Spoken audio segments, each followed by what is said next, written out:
Hello everyone, welcome to my channel Deepti Rajesh vlogs. Welcome back to one more vlog.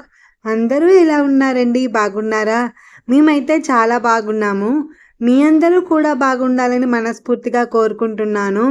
ముందుగా నా వీడియోస్ని చూస్తున్న అందరూ నా వీడియో నచ్చితే గనక వీడియోకి ఒక లైక్ చేయండి, అలాగే షేర్ చేయండి, కమెంట్ చేయండి. ఛానల్ని సబ్స్క్రైబ్ చేసుకోండి. సబ్స్క్రైబ్ బటన్ పక్కన ఉన్న బెల్ సింబల్ని క్లిక్ చేయండి. ఆ బెల్ సింబల్ని క్లిక్ చేస్తే నేను వీడియోస్ పోస్ట్ చేయగానే నా వీడియో నోటిఫికేషన్స్ అయితే మీకు వస్తాయి. అలాగే వీడియోకి లైక్ ఇవ్వడం మాత్రం మర్చిపోవద్దు. మీరిచ్చే లైక్ వల్ల నా వీడియో ఇంకొంతమందికి రీచ్ అవుతుంది. ఇంకా ఉదయము ఈ రోజు అయితే ఆదివారం కదా అని మేము లేచేసరికి అయితే 9 అయితే అయిపోయింది. లేవగానే ముందు బ్రష్ చేసుకొని మా వారు టీబీ టాబ్లెట్స్ అయితే వేసుకున్నారు. మా అక్క వాళ్ళ బాబు దాక్షస్ వచ్చి 2 days అయితే అవుతుంది. మా మోక్షిత్ అయితే వాళ్ళ నాన్నకి టాబ్లెట్స్ అందిస్తూ ఉన్నాడు. అసలు చూడండి టాబ్లెట్స్ ని ఎలా చాక్లెట్స్ లాగా వేసేసుకుంటారో. నిజం చెప్పాలంటే చాక్లెట్స్ అయితే కొంచెం స్లోగా తింటాం, కానీ చాక్లెట్స్ ఎలా ఈజీగా తినేస్తారో అలా టాబ్లెట్స్ అయితే వేసుకుంటున్నారు మా వారు. నాకైతే టాబ్లెట్స్ వేసుకోవాలంటేనే చాలా చిరాకేస్తుంది. తర్వాత ముందైతే ఇల్లు చేశాను. ముగ్గురిని టిఫిన్ ఏం చేయాలి అని అడిగితే మా మోక్షిత్ ఏమో పిజ్జా కావాలన్నాడు. అది నాకు రాదని చెప్పాను. వాళ్ళ డాడీని స్విగ్గీలో ఆర్డర్ చేయమని చెప్పాడు. ఇంత పొద్దున్నే పిజ్జా ఆర్డర్ చేసినా రాదని చెప్పి వాడికి ఏదో సర్ది చెప్పారు. తర్వాత మా వారిని దాక్షిని అడిగితే నీ ఇష్టం ఏదైనా చేయమని చెప్పారు. ఇంకా వాళ్ళిద్దరూ నా ఇష్టం అన్నాక నాకు ఈజీగా అయిపోయే టిఫిన్ అయితే చేశాను. గుడ్డు బ్రష్ చేస్తుంది. గుడ్డు మెచ్చి తినమా? వచ్చా నీకు బ్రష్ చేయడము?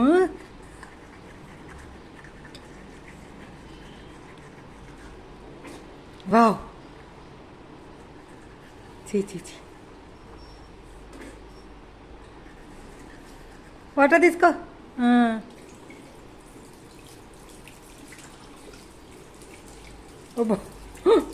మరి చూడకన్నా సేమ్ నీలానే కడుగుతున్నాడు.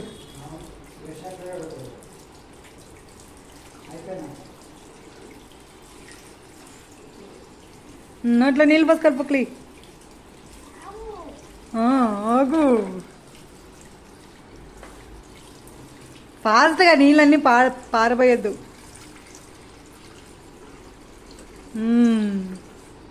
ఇంకొకసారి, ఒకటేసారా? తొందరగా.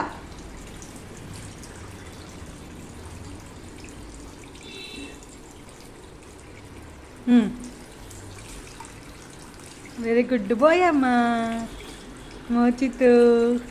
మా మోక్షిత్ బాబు అయితే కొన్ని రోజుల నుండి వాడే బ్రష్ చేసుకుంటున్నాడు. ముందు అలా కొద్దిసేపు వాడు చేస్తాడు, తర్వాత నేను వాళ్ళ డాడీనో మళ్ళీ ఒకసారి చేయిస్తాము. ముందు వాడికి వాడంతటా వాడు బ్రష్ చేయడం అలవాటు అవ్వాలని ఇలా చేస్తున్నాము. వాడు బ్రష్ చేసినంత సేపు అయితే వాడినైతే ఏమీ అనము, తర్వాత మళ్ళీ చేయిస్తాం కదా అని. అసలైతే మోక్షిత్ బ్రష్ తీసుకొని పేస్ట్ కూడా వాడే బ్రష్ పైన వేసుకుంటాడు. వాళ్ళ నాన్నైతే ఇంకా బ్రషింగ్ కరెక్ట్ గా చేయడం రావట్లేదు అంటారు. అందుకోసం మళ్ళీ కూడా మేము బ్రష్ చేయిస్తాము. తర్వాత ఇంకో స్టవ్ మీద పాలు టీ కోసం అయితే వేడి చేస్తున్నాను. నాకు ఈజీగా అయ్యే టిఫిన్ అయితే ఉప్మానండి. ఏ ఉప్మా అయినా ఈజీగా అయిపోతుంది కదా అందరికి. అందుకోసం ఈ రోజు అయితే టైం కూడా లేదని చెప్పేసి గోధుమ రవ్వ ఉప్మా అయితే చేశాను. ఇటు ఉప్మా చేస్తూ అటు పాలు కాగిన తర్వాత పాలల్లో టీ పౌడరు షుగరు వేసి టీ కూడా మరిగిస్తున్నాను. టీ కూడా మరిగిపోయాయి, ఉప్మా కూడా అయిపోయింది. ఇంకందరికి అయితే ప్లేట్స్ లో అయితే పెట్టేశాను. ఈ రోజు అయితే మేము ఈ డైనింగ్ టేబుల్ మీదే టిఫిన్ చేస్తున్నాము. మా మోక్షిత్ బాబు అయితే స్టార్ట్ చేశాడు. ముందు వాడికి ఇప్పుడు ఇక్కడ ఫోన్ కావాలంట, అందుకోసం అని చెప్పి ఏడుస్తూ ఉన్నాడు. మేమైతే ఫుడ్ తినేటప్పుడు చాలా వరకు ఫోన్ అయితే తగ్గించేసాము. వాడంతటా వాడే తినాలని చెప్పేసి వాడికి కూడా అలా ప్లేట్ లో పెట్టిచ్చేస్తున్నాను. చాలా వరకు తింటాడు, ఒక పోర్షన్ అయితే వదిలేస్తూ ఉంటాడు. అందుకోసం అని చెప్పేసి అది వదిలేసింది అయితే నేను కానీ మా వారు కానీ తినిపిస్తూ ఉంటాము. ఇక్కడైతే చాలా క్రాంకీ అయిపోయాడు, బాగా ఏడుస్తున్నాడు ఫోన్ కావాలని చెప్పేసి. నేను చెప్తున్నాను, అన్న చూడ ఎలా తింటున్నాడో నువ్వు కూడా అలానే తినాలి, ఎందుకు నీకు ఇప్పుడు ఫోన్ కావాలి అని చెప్పేసి అడుగుతూ ఉన్నా అనమాట. వాడైతే ఇంకా ఏడుస్తూ ఉన్నాడు. వాళ్ళ డాడీ అయితే టిఫిన్ లోకి ఇంకా టమాటా పచ్చడి అయితే వేసుకున్నాను. ఎంతమందికి గోధుమ రవ్వ ఉప్మాలో టమాటా పచ్చడి వేసుకొని తినమంటే ఇష్టమో కమెంట్ చేయండి. నాకైతే చాలా ఇష్టము. ఎప్పుడు గోధుమ రవ్వ ఉప్మా చేసినా నేనైతే టమాటా పచ్చడి వేసుకొని తింటాను. ఆ కాంబినేషన్ చాలా బాగుంటుంది. ఇక్కడైతే నేను స్నానం చేసుకొని వచ్చేసాక ఫస్ట్ జడైతే వేసేసుకొని, అసలు నా జడ చూడండి ఎంత సన్నగా అయిపోయిందో. చాలా బాధ అనిపిస్తుంది. హెయిర్ అంతా ఊడిపోతూ ఉంది. అందుకే ఈ మధ్య బాగా ఆయిల్ అయితే పెట్టుకుంటున్నాను. చాలా తక్కువ నేను హెయిర్ కి ఆయిల్ పెట్టుకోవడము. వీక్లీ వన్స్ కూడా పెడతానో పెట్టనో కూడా తెలీదు, అట్లా పెట్టుకుంటాను. ఇంకా హెయిర్ ఊడిపోతుందని చాలా బాధ అనిపిస్తుంది అని చెప్పాను కదా. ఈ మధ్య అయితే కొంచెం ఎక్కువగానే పెట్టుకుంటున్నాను. 2-3 days కి ఒకసారి అట్లా. లేకపోతే ఎక్కువగా తలస్నానం అయితే బాగా చేస్తాను. రోజు అయినా తలస్నానం చేసుకుంటాను. కానీ హెయిర్ కి ఆయిల్ పెట్టాలంటే చాలా కష్టం అన్నమాట. పెట్టుకోను. ఈ మధ్య ఇంకా బాగా ఊడిపోతుందని చెప్పేసి 2-3 days కి ఒకసారి అయినా పెట్టుకోవాలని చెప్పి పెట్టుకుంటున్నాను. తర్వాత ఇంకా గిన్నెలు అయితే తోమడం స్టార్ట్ చేశాను. నిన్న నైట్ గిన్నెలు, ఈ రోజు ఇంకా పొద్దున టిఫిన్ చేసాం కదా, టిఫిన్ చేసి టీ తాగిన గిన్నెలు అవన్నీ ఉంటే ఇప్పుడైతే కడిగేసుకుంటున్నాను.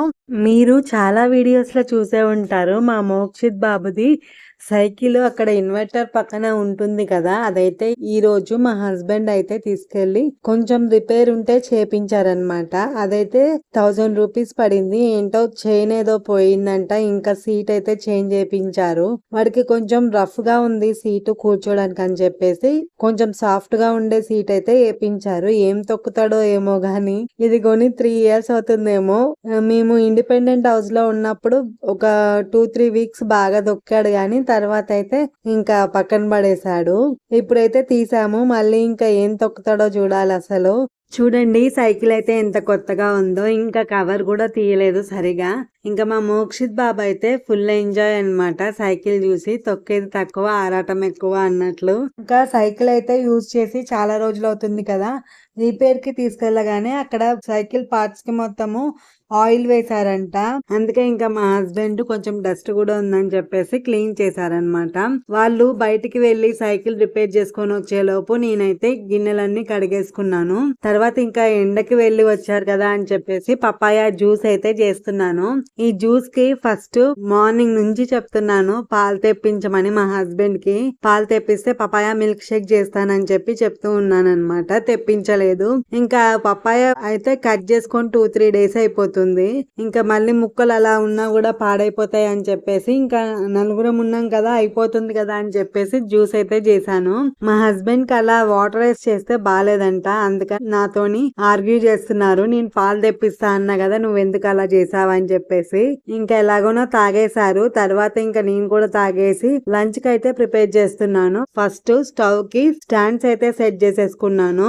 తర్వాత ఇంకా రైస్ అయితే కడిగేసి దాంట్లోకి వాటర్ పోసేసి స్టవ్ ఫ్లేమ్ ఆన్ చేసేసి అన్నం గిన్నె అయితే పెట్టేసుకున్నాను. ఇంక ఇక్కడ కర్రీ అయితే గుత్తి బీరకాయ కర్రీ చేస్తున్నాను. ఫస్ట్ టైం ఇన్స్టాగ్రామ్ లో చూసాను అనమాట. మొన్న బీరకాయలు తీసుకొచ్చాం కదా, ఆ బీరకాయల్లో కొన్ని ముక్కల బీరకాయలు అయితే తీసి పెట్టుకున్నాను. ఇంక ఇక్కడైతే స్టవ్ ఫ్లేమ్ ఆన్ చేసేసుకొని పాన్ పెట్టుకొని పల్లీలు ధనియాలు ముందు ఫ్రై చేసుకోవాలి బాగా. తర్వాత నువ్వులు కూడా వేసి కొంచెం సేపు ఫ్రై చేసుకొని లాస్ట్ లో ఇంకా కొబ్బరి పొడి వేసి ఒక 1 minute ఇట్లా కలర్ చేంజ్ అయ్యేంత వరకు ఫ్రై చేసుకోవాలి. తర్వాత చూడండి బీరకాయలు నేను ఎంత చిన్నగా కట్ చేసుకున్నానో ముక్కలు కొంచెం పెద్దగా ఉంటే కర్రీ బాగుండేది అనిపించింది. ఇంకా మనం కట్ చేసే ముక్కల్లో కూడా టేస్ట్ ఉంటుంది కదా, అలానే ఇంకా ఇవి పల్లీలు అయితే చల్లగా అయిపోయాయి. అవన్నీ మిక్సీ జార్లోకి ట్రాన్స్ఫర్ చేసుకొని అందులోకి కొంచెం చిన్నులపాయలు ఒక 4 రెబ్బలు, కొంచెం కారము ఉప్పు వేసి గ్రైండ్ అయితే చేసేసుకుంటున్నాను. తర్వాత బీరకాయ ముక్కల్లోకి ఈ కారం అంతా ఇలా స్టఫ్ చేసుకొని పెట్టుకోవాలన్నమాట. చెప్పాను కదా బీరకాయ ముక్కలు చాలా చిన్నగా కట్ చేసుకున్నానని చెప్పేసి. కొంచెం పెద్దగా కట్ చేసుకుంటే బాగుండేది, స్టఫింగ్ బాగా కుదిరేది అనమాట. ఇంకా ఆయిల్ లో కూడా వేసినప్పుడు బీరకాయలన్నీ చిన్నగా అయిపోయేసరికి కర్రీ అంతా చిదురు చిదురు అయిపోయినట్టుంది, కానీ టేస్ట్ అయితే బాగుంది.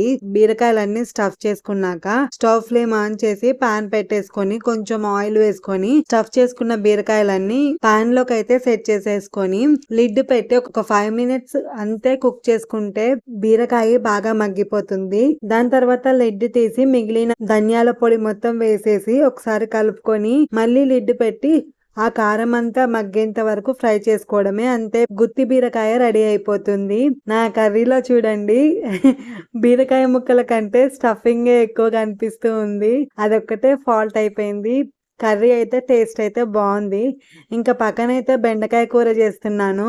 ఈ బెండకాయ కూర కోసము ఇంకో స్టవ్ ఫ్లేమ్ ఆన్ చేసుకొని పాన్ పెట్టేసి తాలింపు వేసి ఫ్రై చేసుకొని ఆనియన్స్ పసుపు వేసి ఫ్రై చేసుకుంటున్నాను.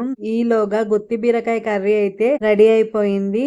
అది పెద్ద స్టవ్ మీద నుంచి తీసేసి బీరకాయ కర్రీ అయితే పెద్ద స్టవ్ మీదకైతే చేంజ్ చేసుకున్నాను. ఈ బెండకాయ కూర కోసము బెండకాయల్ని ఎప్పుడు కట్ చేసుకున్నా కూడా ఒక హాఫ్ అన్ అవర్ అయినా ఫ్యాన్ కింద పెట్టి ఆరపెడతాను. ఎందుకంటే జిగురు తక్కువగా వస్తుందని చెప్పేసి బెండకాయల నుంచి. ఈసారి అయితే టైం లేదని చెప్పేసి బెండకాయ ముక్కల్ని కట్ చేయగానే అయితే కూర చేసేసాను. అందుకోసము కూర అయితే కొంచెం జిగురుగా అయ్యింది. ఈ కూరలోకి అయితే నేను ఇప్పుడు పచ్చిమిర్చి కొబ్బరి కారం అయితే వేస్తున్నాను. అందుకోసము మిక్సీ జార్ లోకి పచ్చిమిర్చి ఒక 3 స్పూన్ల కొబ్బరి పొడి అయితే వేసి మిక్సీ చేశాను. తర్వాత బెండకాయ ముక్కలు కొంచెం వేగిన తర్వాత తగినంత ఉప్పు వేసి కలుపుకొని లిడ్ పెట్టి ఒక 5 నిమిషాల పాటు కుక్ చేసుకొని తర్వాత పచ్చిమిర్చి కొబ్బరి కారం వేసి కలిపేశాను. లిడ్ పెట్టి మరో 2 నిమిషాల పాటు పచ్చిమిర్చి కొబ్బరి కారం మగ్గేంత వరకు కుక్ చేసుకుంటే కూర అయితే రెడీ అయిపోయింది. ఈ రోజు మా లంచ్ ఐటమ్స్ వచ్చేసి బెండకాయ కూర, గుత్తి బీరకాయ కూర, వైట్ రైస్, పెరుగు, ఇంకా కొన్ని స్నాక్స్ ఇంట్లో ఉంటే అవన్నీ నంచుకొని లంచ్ అయితే చేసేసామన్నమాట. లంచ్ చేశాక మా హస్బెండ్ మళ్ళీ ఒకసారి బాదం మిల్క్ చేయమన్నారు. మొన్న చేసింది బాగుందని చెప్పేసి అందుకోసం కొన్ని బాదం పప్పు అయితే నానపెట్టేసి కొద్దిసేపు అయితే పడుకొని లేచానమాట. లేచేసరికి 5:30 అయిపోయింది. మా దాక్షి అయితే బటర్ బ్రెడ్ ఆమ్లెట్ చేయమని చెప్పాడు. అందుకోసం వాడి కోసం కొన్ని బ్రెడ్ స్లైసెస్ అయితే బటర్తో ఫ్రై చేసుకొని పక్కన చూసారు కదా ఆమ్లెట్ కోసము ఒక బౌల్లోకి కొంచెం నూనె, పసుపు, కారము, ఉప్పు వేసి బాగా మిక్స్ చేసుకొని గుడ్డు పగలకొట్టేసి వేసుకొని బాగా కలిపేసి పెట్టుకున్నాను. బ్రెడ్ స్లైసెస్ ఫ్రై చేసేసుకున్న తర్వాత పాన్ పైన ఆమ్లెట్ అయితే వేసేసి బ్రెడ్ స్లైసెస్ ని మధ్యలో పెట్టేసి 4 సైడ్స్ ఇలా ఫోల్డ్ చేసేసాను. 2 సైడ్స్ బాగా ఫ్రై చేసుకుంటే బ్రెడ్ ఆమ్లెట్ అయితే రెడీ అయిపోయింది. ఆ దాక్షేష్ అయితే ఈ బ్రెడ్ ఆమ్లెట్ తినేసాడు. ఇంకా కొన్ని బ్రెడ్ స్లైసెస్ ఉంటే ఇన్స్టాగ్రామ్ లో బ్రెడ్ టోస్ట్ అని ఒక వీడియో చూశాను. దాన్ని అయితే ఇప్పుడు ట్రై చేస్తున్నాను అనమాట. బ్రెడ్ ని బటర్ లో 2 సైడ్స్ ఇట్లా ఫ్రై చేసుకొని కొన్ని పాలు తీసుకొని ఆ పాలల్లో షుగర్ వేసుకొని బాగా మిక్స్ చేసుకొని బ్రెడ్ పైన 2 సైడ్స్ ఇలా పాలు వేసి ఫ్రై చేసుకోవాలన్నమాట. అయితే ఈ బ్రెడ్ టోస్ట్ నాకు అంత టేస్ట్ అయితే ఏమీ అనిపించలేదు. అసలు ఫ్రై చేసుకోవడానికి కూడా కరెక్ట్ గా రాలేదు నాకైతే. అంటే బ్రెడ్ ని పెనం పై నుంచి తీయడానికి కూడా ఈజీగా రాలేదు. తర్వాత బ్రెడ్ పైన ఇట్లా హనీ అంతా స్ప్రెడ్ చేసుకోవాలి. ఇలా చేసుకున్నాకైతే బ్రెడ్ ని టేస్ట్ చేశాను. అంత ఏమైతే అనిపించలేదు. నార్మల్ బ్రెడ్ టేస్టే ఉంది. అంత ఏమైతే అనిపించలేదు. ఇంకా మా హస్బెండ్ అయితే ఇక్కడ ఎక్కిరిస్తున్నారనమాట. నేను చేసిన దానికి పర్లేదు బానే ఉందని చెప్పారు. తర్వాత నేను కూడా టేస్ట్ చేశాను. ఏదో మామూలుగానే ఉంది బ్రెడ్ లాగానే. దానికి ఇంత కష్టపడాల్సిన అవసరం అయితే ఏమీ లేదు. ఇంకా తర్వాత అయితే బాదం మిల్క్ కోసం బాదం నానపెట్టుకున్నాను కదా, పీల్ తీసేసి పాలు పోసేసి మిక్సీ జార్ లో వేసి మెత్తని పేస్ట్ లా చేసి పెట్టేసుకున్నాను. ఇంకా మోక్షిత్ వాళ్ళ నాన్న అయితే సైకిల్ రిపేర్ చేయించారు కదా, ఇంకా కిందకైతే తీసుకెళ్లి ఒక రౌండ్ అయితే వేపిద్దామని తీసుకెళ్లారు. కానీ వాడికి సైకిల్ ఎక్కడమే మర్చిపోయాడు, ఎలా ఎక్కాలనేది. ఇంకా వాళ్ళ డాడీ అయితే ఒకసారి చూపించాడు. ఇంకా అలానే వాడు సైకిల్ అయితే ఎక్కుతున్నాడు. ప్రతి విషయం ఎందుకు చెప్తానంటే మోక్షిత్ కి కొంచెం డెవలప్మెంటల్ డిలే కదా, అందుకోసము వాడు ఏది చేసినా కూడా ఇంకా నేను వీడియోస్ లో అయితే తీసి అందరితో షేర్ చేసుకుంటానన్నమాట. ఇక్కడ తొక్కడానికి అయితే ట్రై చేస్తున్నాడు కానీ వాడి బలానికి అయితే ఆ సైకిల్ ముందుకైతే వెళ్ళట్లేదు. ఇంకా వాళ్ళ డాడీ అయితే వెనక నుంచి తోస్తా ఉన్నారు. ఇంకా 2-3 డేస్ అలవాటు అయితే బానే తొక్కుతాడేమో. ఇప్పుడుకైతే కొంచెం ఒక 2-3 రౌండ్స్ అయితే వేశారు ఇంటి ముందే. ఇంకా రోడ్డు కూడా కరెక్ట్ గా లేదు, మట్టి రోడ్డు కదా, అందుకోసం అని చెప్పేసి. ఇంకా మా హస్బెండ్ కి అయితే కొంచెం కాలు నొప్పి కూడా ఉంది కదా, ఇక్కడ చూడండి పెడల్ ఎలా తిప్పాలనేది చూపిస్తూ ఉన్నాడు. ఇంకా కాలు నొప్పితోటి ఎక్కువ దూరం తీసుకెళ్ళలేకపోయాడు. ఇంకా రేపటి నుంచి అయితే మెయిన్ రోడ్ మీద అలా తిప్పాలనుకుంటున్నాము. కానీ అక్కడ చాలా ట్రాఫిక్ ఉంటది, ఇంకా బస్సులు అలా కూడా వస్తూ ఉంటాయి కదా, జాగ్రత్తగా అయితే తీసుకెళ్ళాలి. ఇంక ఇక్కడైతే నేను బాదం మిల్క్ ప్రిపేర్ చేస్తూ ఉన్నాను అనమాట. పోయినసారి చేసిన దాంట్లో నేను ఇలాచీ పౌడర్ వేయడం మర్చిపోయాను. ఇప్పుడైతే ఇలాచీ పౌడర్ కూడా వేసి చేశాను అనమాట. ఇంకా బాదం మిల్క్ అంటే చేసిన రోజు కంటే ఒక 1 డే ఫ్రిడ్జ్ లో పెట్టుకొని తాగితే టేస్ట్ అయితే చాలా బాగుంది.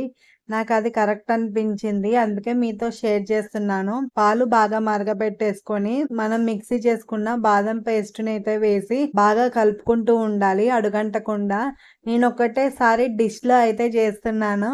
ఇంకా మళ్ళీ వేరే గిన్నెలో చేసి మళ్ళీ దాన్ని చేంజ్ చేసుకోవడం ఎందుకని చెప్పేసి ముందే డిష్‌లో అయితే చేసేస్తున్నాననమాట.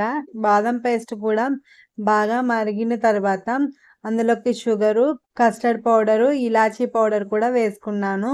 ఇంకా బాదం పప్పులు కూడా కట్ చేసి పెట్టేసుకున్నాననమాట. అవి కూడా వేసేసుకొని బాగా కలిపేసి బాదం పాలు కొంచెం దగ్గర పడిన తర్వాత స్టవ్ ఫ్లేమ్ ఆఫ్ చేసేసి కొంచెం చల్లారిన తర్వాత ఫ్రిడ్జ్ లో అయితే పెట్టేస్తాను.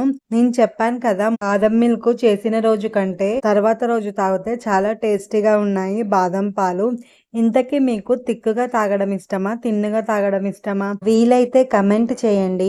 అంటే బయట ఇప్పుడు తిక్కు బాదం మిల్క్, తిన్ను బాదం మిల్క్ అని 2 రకాలుగా దొరుకుతాయి కదా, అందుకే అడుగుతున్నాను. నాకైతే ఇలా తిక్కుగా తాగడం అయితే ఇష్టము. చాలా టేస్టీగా ఉంటాయి ఈ బాదం పాలు. బాదం పాలు అయితే చల్లారిపోయాయి. ఇంకా ఈ గిన్నెని ఫ్రిడ్జ్ లో పెడదాం అనుకుంటే గిన్నె నిండా బాదం పాలు అయితే ఉన్నాయి కదా, అందుకోసం ఒక గ్లాసు బాదం పాలు అయితే పక్కకి తీసి పెడుతున్నాను. అలాగే డిన్నర్ కోసం అయితే అన్నం కూడా వండేసాను. ఇంకా డిన్నర్ చేసి పడుకోవాలి.